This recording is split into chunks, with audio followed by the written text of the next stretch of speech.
Hey, this is Jamie Stegmeyer with Stonemaier Games, and in today's top 10 style video, I'm going to talk about games that I would highly recommend to you if you love my game Tapestry.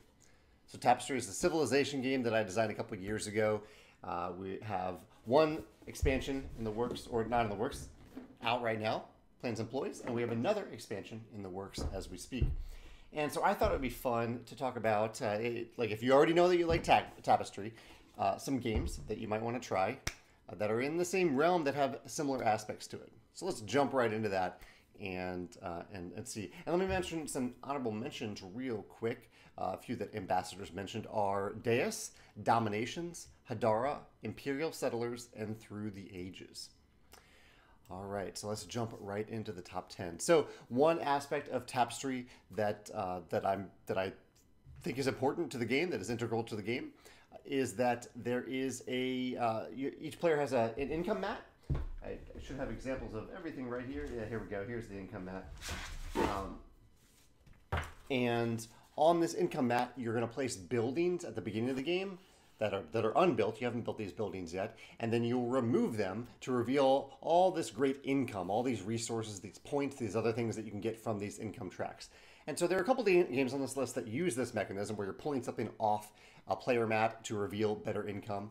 And the game that I wanted to mention to accentuate this is Gaia Project. I think Gaia Project has a great system, an income system like this, where you're pulling things off your player mat and revealing more and more better income.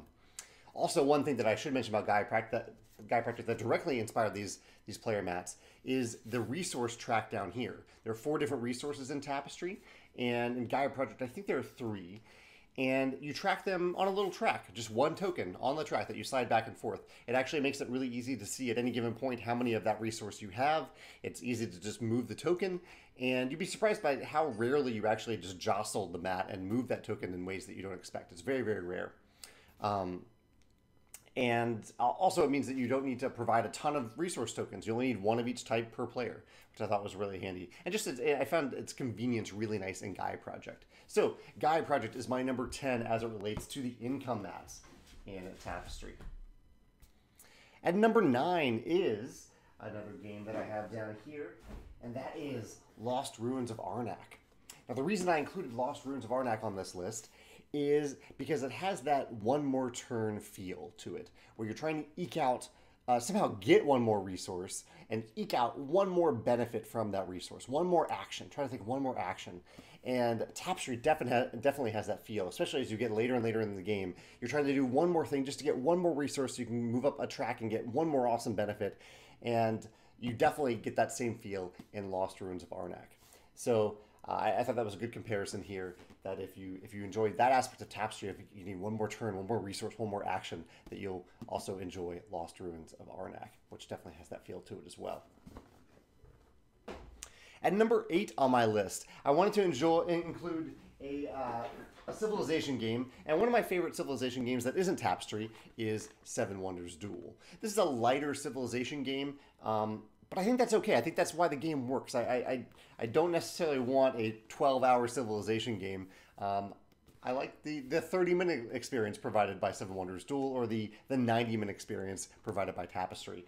Either way, I feel like I've built up something substantial over the course of the game, something that's very satisfying to build up, and that happens definitely in Seven Wonders Duel every time I play this game. I truly love this game. This is much higher on some of my other top 10 lists, but I thought because it's very distilled, it doesn't maybe completely represent Tapestry. I think it's a great game for everyone, but I put it a little bit lower on this list in terms of games that are directly correlated to Tapestry. But as a civilization game, it's fantastic. I highly recommend it, and that's why it's number 8 on my list, Seven Wonders Duel. Let's see, what is at number 7? Number 7 is Marco Polo. I chose Marco Polo primarily because I wanted a game that has a high level of asymmetry. In Tapestry, you have 16 different civilizations out of the box. I'm showing one of the ones from the expansion here. In the first expansion, there are 10 more civilizations, so a ton of asymmetry, a ton of replayability in the game. And Marco Polo has that same feel in terms of asymmetry in the game as well. You hear all the civs in the core game and the expansions in Tapestry.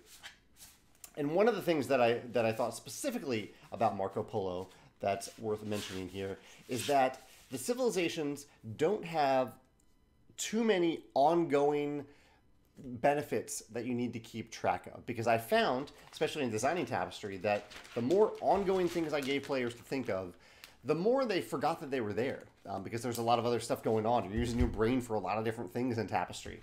And Marco Polo, I think, does this really elegantly by having a few abilities that are asymmetric in that way. They have to pay attention to every turn, but most of them trigger either on at the end of the round, or they are a starting advantage. So they're little things that happen like once, or they have very specific triggers that say, hey, look at me right now.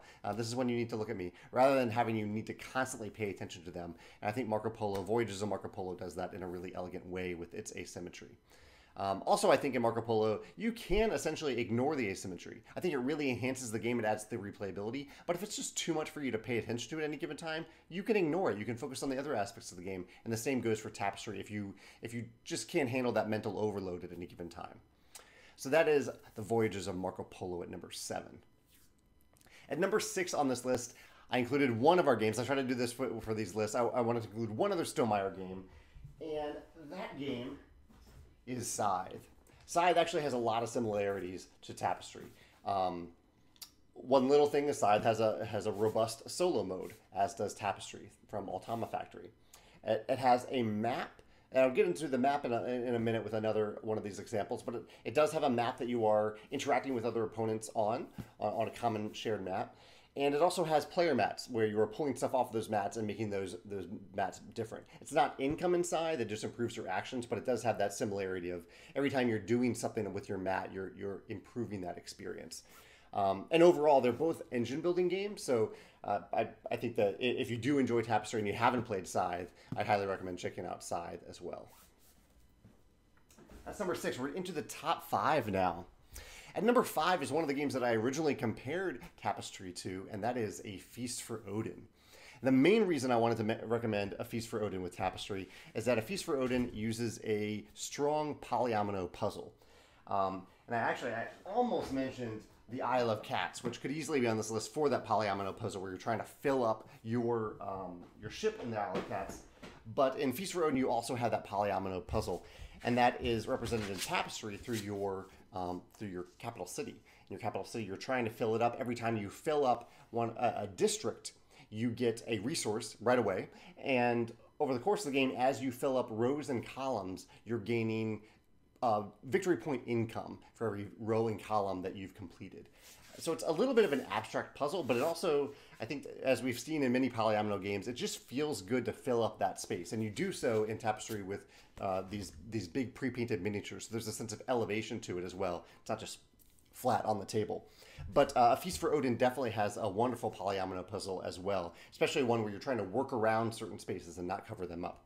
Also mentioned that I wanted to mention about Feast for Odin is that A Feast for Odin has a lot of actions, a lot of benefits that you can take over the course of the game. And I love that about Feast for Odin. I wanted to take that same idea in Tapestry and distill it so that at any given point, you only have a few options, and they're all good options, but you don't have all of them, unlike A Feast for Odin. So in A Feast for Odin, you have around 60 actions, and in Tapestry, you have 48 actions, but at any given time, you only have access to 4 of them. So it kind of takes that idea of a bunch of actions and distills them down to 4 choices on your turn, so you're not overwhelmed on any given turn. So that's another comparison to A Feast for Odin, my number 5 pick for this list. And number 4 on this list is Mombasa, another game that I often compare Tapestry to. And the reason I do that, the reason I compare Mombasa to Tapestry, in addition to having a map that you're kind of sharing with other players, that you are sharing with other players, are the 4 tracks that surround the board in Mombasa. It looks very similar to Tapestry. The tracks are used in different ways, but I love in Mombasa how you are trying to advance on these tracks, and in doing so, you're gaining kind of a few different types of bonuses depending on the tracks. One of my favorite bonuses in Mombasa is when you unlock a new action by getting to a certain point on the track. But it's not always that. Sometimes it's a one-time bonus, sometimes it's points. But I love the idea that you're advancing on these tracks and they mean something thematically, they mean something mechanically as you advance, and you're always You're never able to advance on all tracks in Mombasa or Tapestry. You're kind of picking a few tracks and deciding the right time to advance on them. Sometimes you might stall back on a track if it correlates to another track that you need to move ahead and advance on that track instead. So you're paying attention to multiple tracks at multiple times, and it always feels good to advance on any track. That comparison to Mombasa, I think, is pretty strong for Tapestry, and that's why I put Mombasa at number 4 on this list. At number 3 on the list is a new addition to my collection, and that is Everdell. I included Everdell for 2 reasons. One may not be obvious, but Everdell, the art in Everdell, is done by Andrew Bosley, and Andrew, I discovered his art through Everdell, and reached out to Andrew and said, Andrew, I would love to have your art featured in Tapestry. I would love for you to be the illustrator, the artist of Tapestry, because I love your art in Everdell. And Andrew graciously said yes, and I've loved working with Andrew. And so if you love the art in Tapestry, I think you'll also love the aesthetic of Everdell because it's the same artist. The other big comparison here is that both of these games have integrated income turns. There isn't a point in the game where everyone stops and takes a simultaneous income turn. Instead, it's a choice. You can choose when it is time for you to take a normal turn. It's an advancement turn in Tapestry. It's a normal turn or a normal turn in Everdell versus an income turn. I think it's called like passing the season in Everdell. And you do that as your turn, as other players continue to take whatever turns they might be taking. This can mean that the game might end a little bit earlier for some players and a little bit later for other players, but you're rarely sitting around for very long and as other players are taking their turns. And oftentimes, if you are taking a big income turn, the next player can go ahead and take their turn. But I love how income turns are integrated into the flow of Everdell, rather than having a kind of an artificial construct of a round jump in there and say, hey, everybody stop, we gotta do this thing right now. It's just part of the game. It's one of the turns that you can take in Everdell, and the same is the case in Tapestry. That's why I put Everdell at number 3. A game that shares a lot of these things that I've already mentioned is Russian Railroads. Russian Railroads is an engine-building game with tracks. I mentioned those 2 things already. And the reason Russian Railroads is at number 2 on this list is the escalation in the game. You start off at the beginning of the game getting very few points at the end of the round. But in your final income turn, you're getting a ton of points. You're doing a ton of things because of all the stuff that you've gathered over the course of the game. How far you've advanced on tracks, how you've done it, gaining points and things like that. And I definitely wanted to emulate that in Tapestry as well. In Tapestry, you start off in your first or your second income turn, you're getting a few points. But by the end of the game, you might jump forward 100, 150 points in the final round. So you really feel like you've built up to this big final moment in the game. And that escalation isn't one or the other. Over the course of the game, you were slowly ramping up to that final turn in terms of how each of your income turns goes in Tapestry. But it has that feeling of Russian Railroads along with those other similarities. So if you like Tapestry, I highly recommend Russian Railroads at my number 2 slot. At number 1 is a game that has even more similarities to all these different things that I mentioned on this list, or most of them, and that is Terra Mystica. Terra Mystica is my number 1 recommendation if you enjoy Tapestry. It has income mats that you're pulling tokens off of to improve your income. It has actually the main reason I'm mentioning Terra Mystica is that it has a low interaction map. So in Tapestry, there is a map that you're sharing on the board, this world that you're kind of building together and expanding on, you're exploring, but it's fairly low interaction. You're not completely impeding any opponent's progress in the game. You're not fighting. There's combat, but there's not like a back and forth battle mechanism or combat mechanism to it. Just a kind of a little thing that you do, especially with the expansion, adds some trap-like cards that lead to a little bit more interaction there. But yeah, a fairly low interaction map.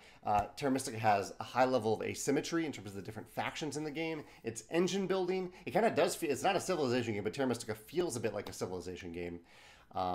What else is in there? Other similarities.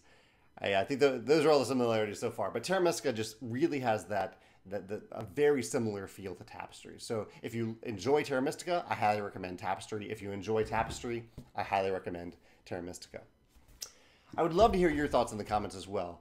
Maybe something that you really love about Tapestry and a game that exemplifies that thing that you love in the game. I'd love to hear your recommendation in the comments here. I think that's it. Yeah, we'll chat in the comments about Tapestry and games that you recommend that are related to it. Thanks.